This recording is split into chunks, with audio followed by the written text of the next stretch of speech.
Black woman proves them wrong and ends up running the boardroom. Welcome to Neo and Jiho Part 24. Remember to subscribe and tap the notification bell. But what struck Neo was the tall mirrored panel between them, angled in such a way that if she lifted her eyes from her desk, she could see Jiho's reflection, and he could see hers.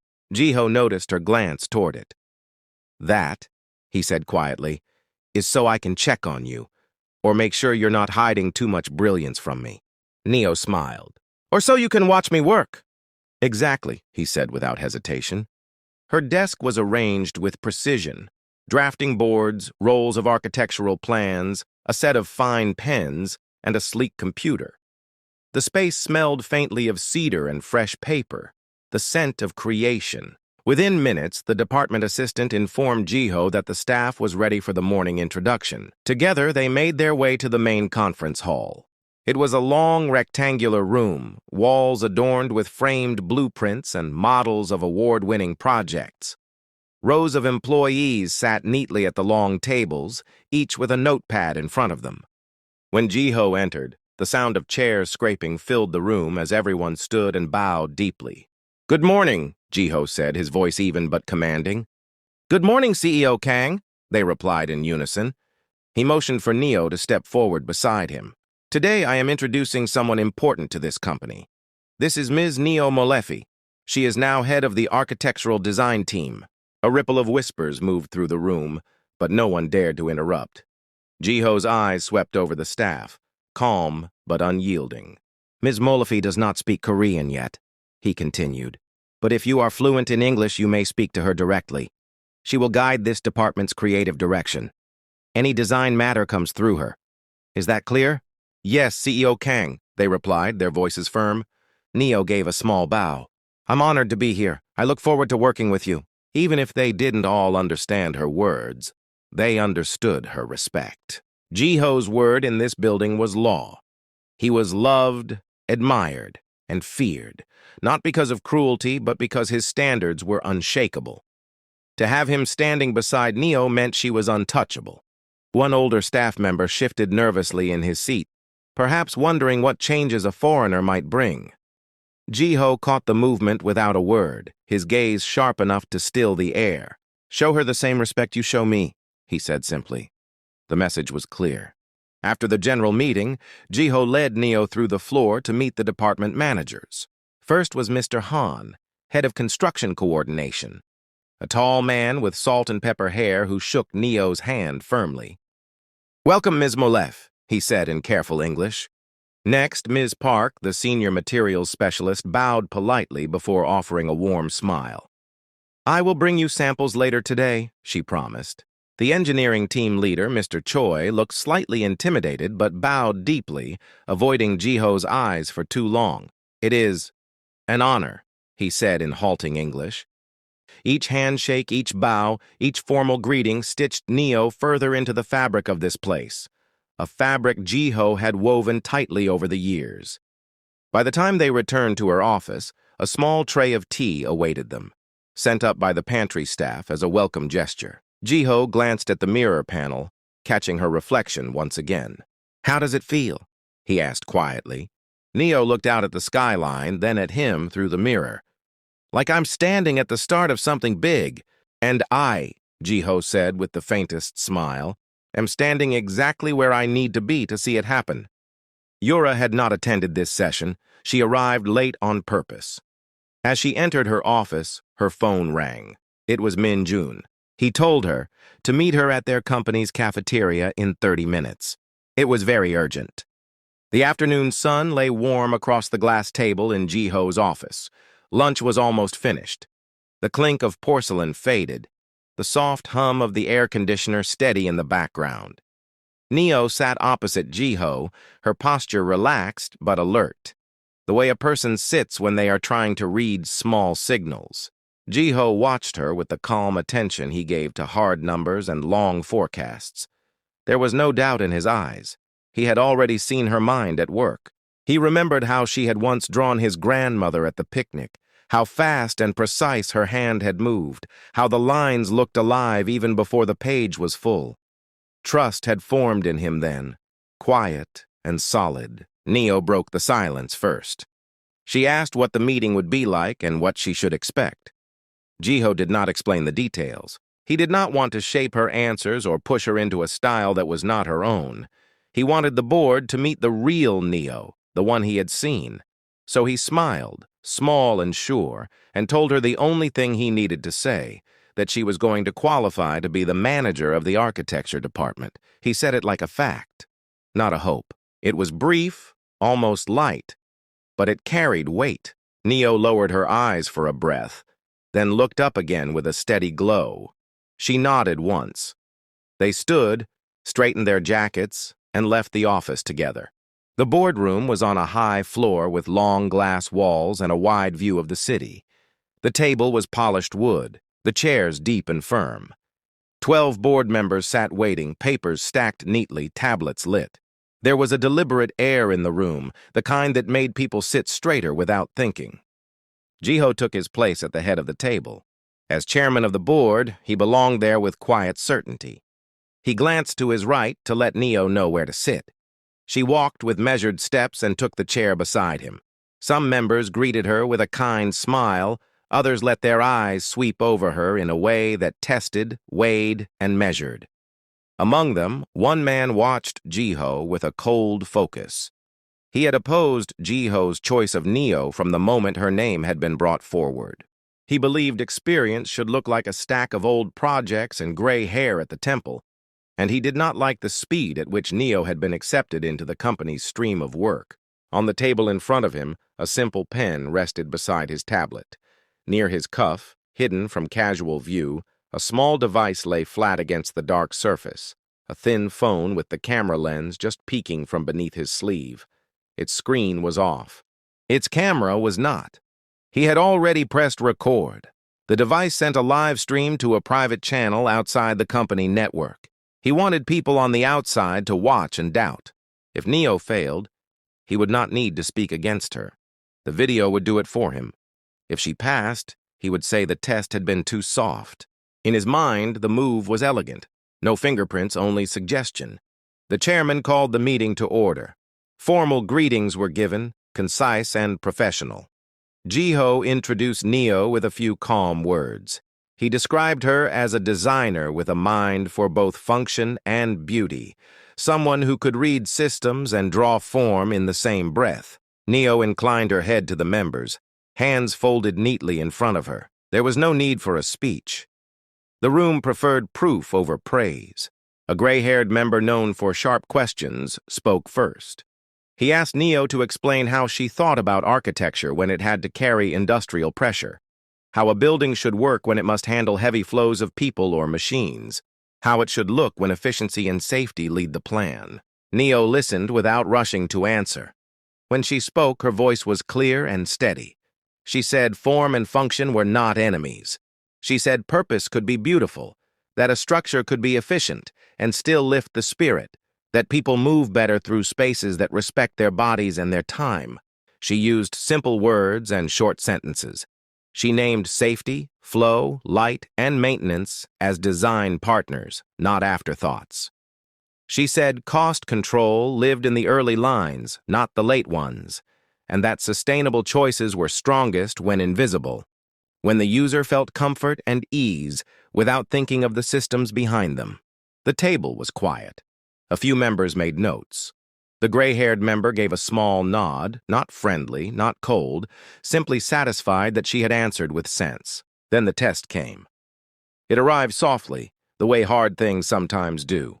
Another member, precise, respected, the kind of person whose words became minutes and then policy, leaned forward and asked Neo to stand. He told her that in this company, design and comprehension must move quickly.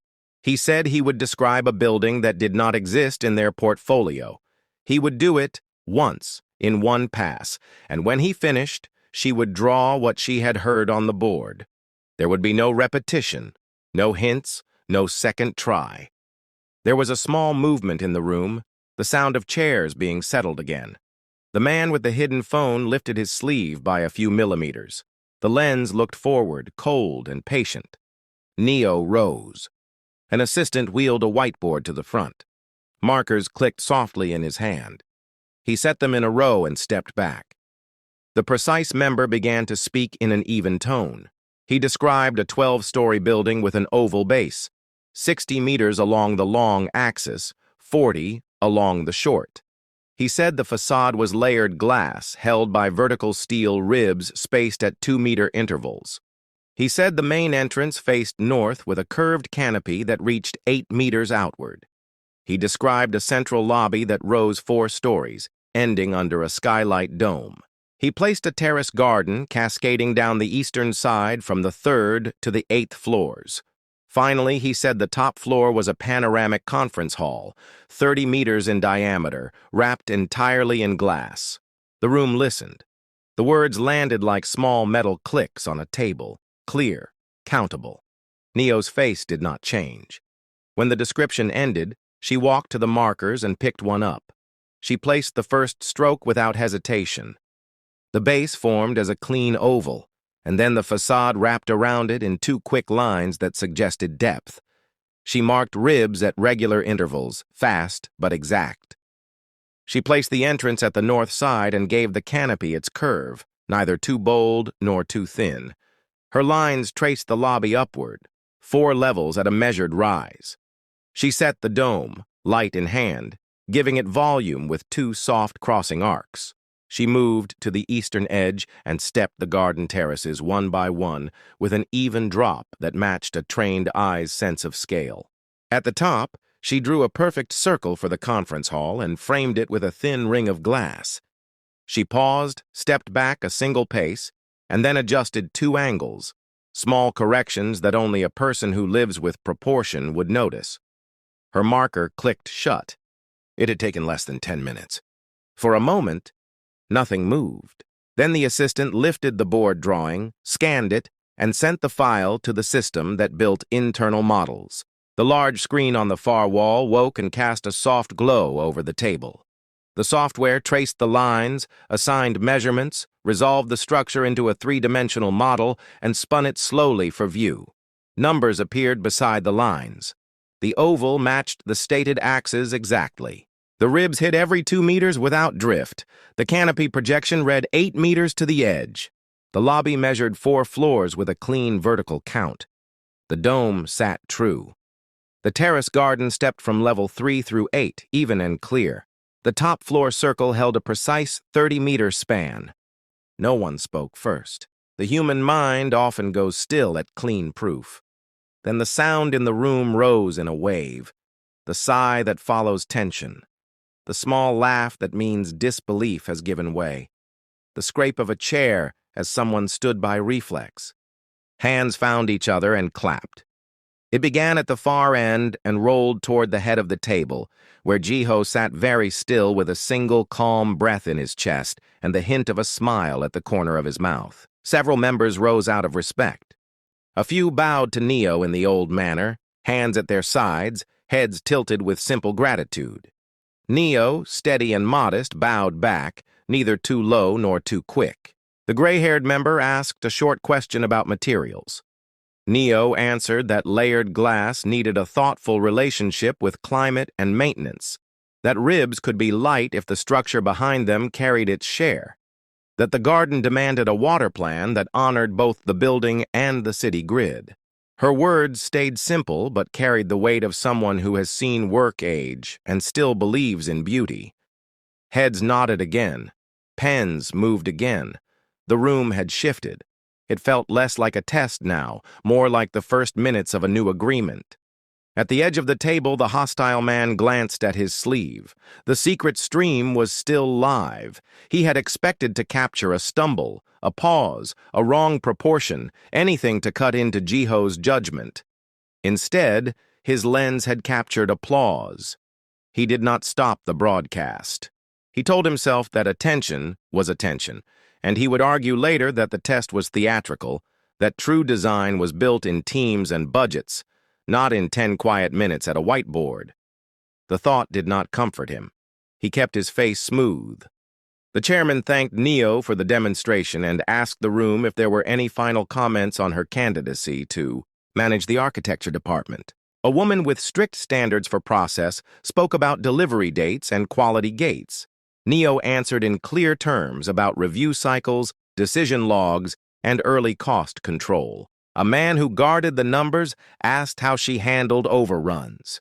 Neo said overruns began as invisible minutes early in the work, and that she watched for them where they were born, not where they were counted. The answer drew a short sound of approval from him, the kind he gave when a point hit clean. The chairman called for a decision. It was not a vote in the formal sense. It was the older habit of alignment that mature boards used when a case was already clear. One by one, members gave a word or a small gesture that meant yes. No one said no. Even the hostile man found himself unable to say it aloud. He offered a thin phrase about monitoring performance and watching the first quarter. It sounded like consent because it was. The chairman turned to Neo and said with steady voice that the company welcomed her leadership in the architecture department. He said it with the tone of a person who does not try to sell what is already true. The room answered with open applause, not just polite but warm. A few members stood again. 2 bowed again. Neo bowed once more, a little deeper this time, and thanked them for their trust. She promised to serve the company's standards, protect its resources, and build with care for people and for time. The words were not fancy. They did not need to be. Across the table, the hostile man's device was still streaming. Outside the building, a small set of watchers who had expected a failure now watched a success. A few typed quick messages to each other. In the corridor, the air felt cooler. Jiho and Neo walked side by side toward the elevator. He did not talk about the test because there was no need.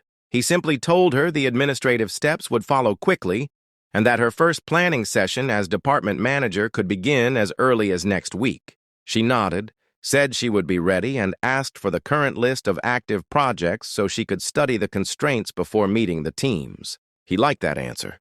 It was a working answer.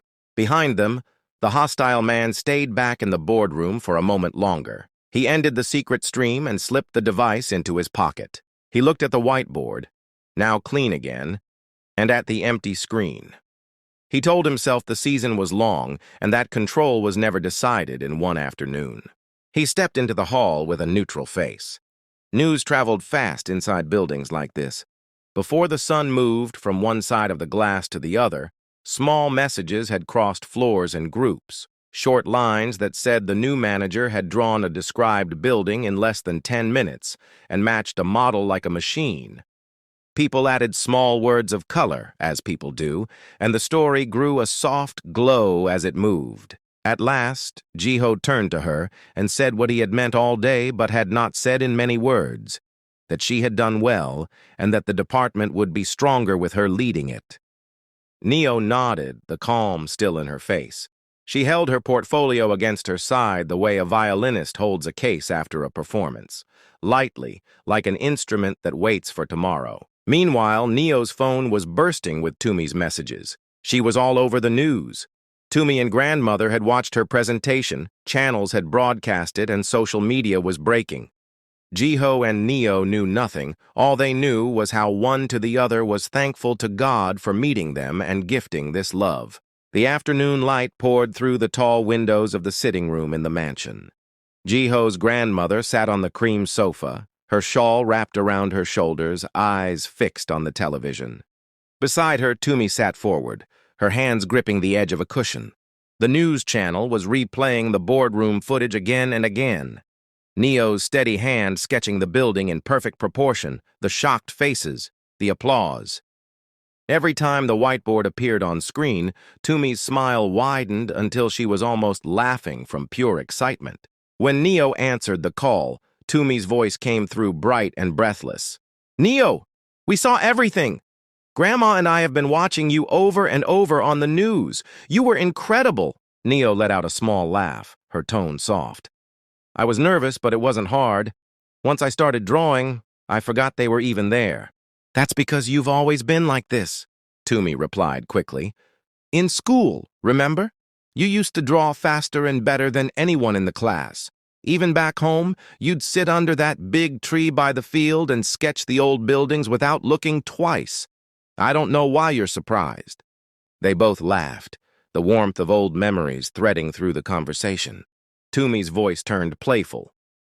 And that grand entrance of yours today, walking in with Jiho by your side, him in that sharp navy suit and you in that elegant white dress with the black floral detailing, you both looked like you'd just stepped out of a magazine cover. Confident, calm, you were very smart. I'm so proud of you. Neo smiled at the praise. By the way, I didn't see Insu today. Was he around? No, Tumi answered. He's out of town. We were actually talking on the phone while the broadcast started. Both of us tried calling you and Jiho when you were going viral on every social media platform. You two didn't answer a single call. Neo shook her head, still surprised. I didn't even know they were going to broadcast that meeting. Back in the office, Jiho was still listening to the stocks manager, who was almost struggling to keep his composure. The shares are climbing by the minute, Chairman. People are buying like crazy. Most of it is because of Miss Molefi's presentation.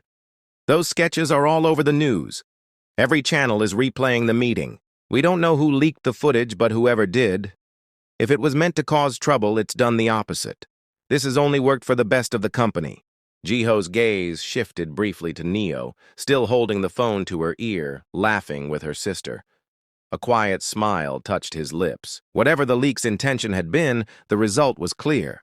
The company was stronger than it had been that morning, and Neo's name was now known far beyond the walls of that boardroom. The city lights of Seoul passed by slowly as Jiho drove the luxury car through the evening traffic. Neo sat beside him, her head leaning slightly against the seat, a tired but happy smile on her face. Are you finally breathing? Jiho asked with a grin, glancing at her. Neo chuckled. Barely. My mind is still in that boardroom. You were perfect in there, Jiho said, his voice warm. Even the people who pretended not to like you were impressed. Neo gave a soft laugh. And you did great, too. Who would think we've been awake since before sunrise?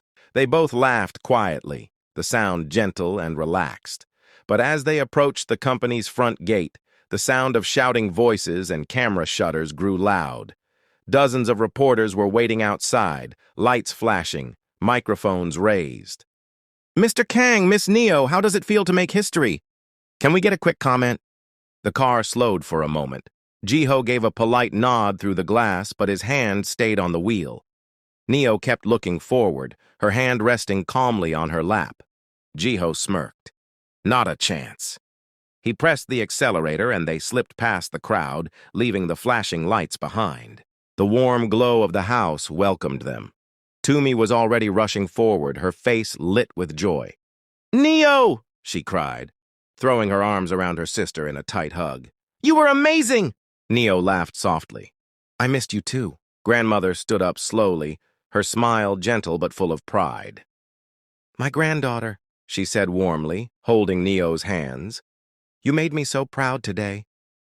Jiho stepped forward and bowed slightly to grandmother before greeting her. She patted his hand. You made us proud too, Jiho. Later that night, Jiho closed the door to his study where Insu was waiting, standing by the desk with his iPad. I heard the stocks are up, Jiho said, removing his jacket. Insu nodded, holding up the tablet. More than up.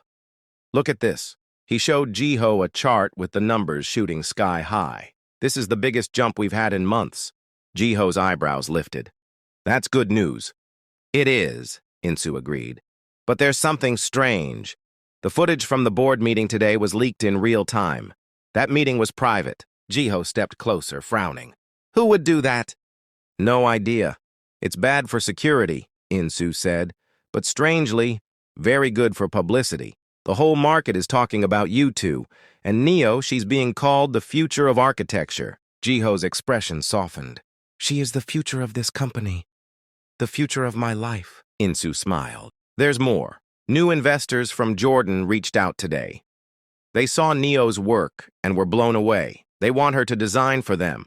A big signature project. They'll be flying in next week. Jiho looked surprised. How big are we talking?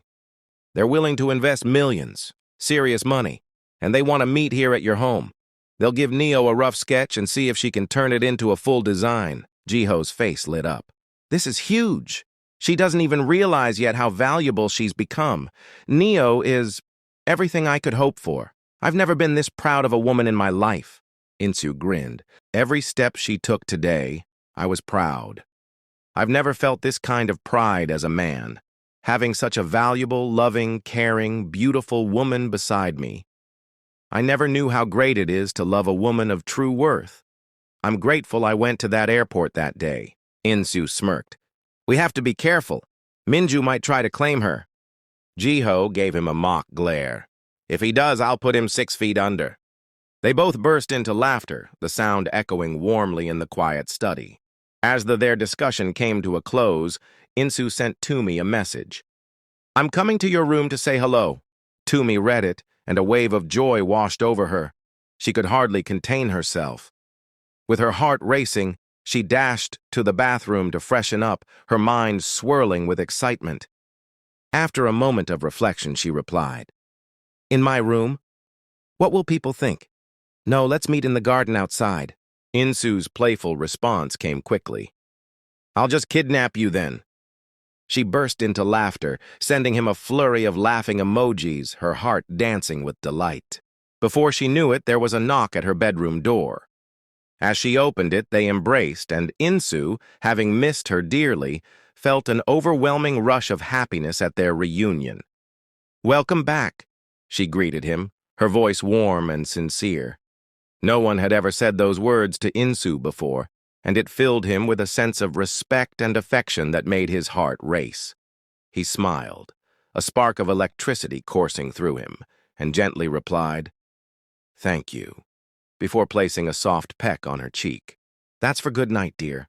I'll pick you up tomorrow and take you somewhere special. Please say yes. Toomey nodded enthusiastically, her heart soaring at the prospect. Yes, she exclaimed. And in that moment, both of their nights transformed into something truly wonderful. I forgot to tell you something important, Jiho said, walking over and sitting beside her. Neo glanced up. What is it? He smiled. We have new investors. They're from Jordan. They saw your work and were impressed. More than impressed. They want you to design something for them, a big project. Her eyes widened. For me? Yes, he said, his voice certain. And listen, if you take this job, every single profit from it will be yours. Not the company's, not mine, yours. Because this is your talent, your gift. Some people will want to connect directly with you for architecture work, and whatever you earn from those, that belongs to you. Neo shook her head in disbelief. I can't believe it. Jiho chuckled. You had better believe it, because now your dream to change lives is about to come true, just like you changed mine. Her eyes softened. You're the one who changed mine. He leaned closer. No, you're the one who changed mine. They stared at each other for a moment before breaking into playful laughter.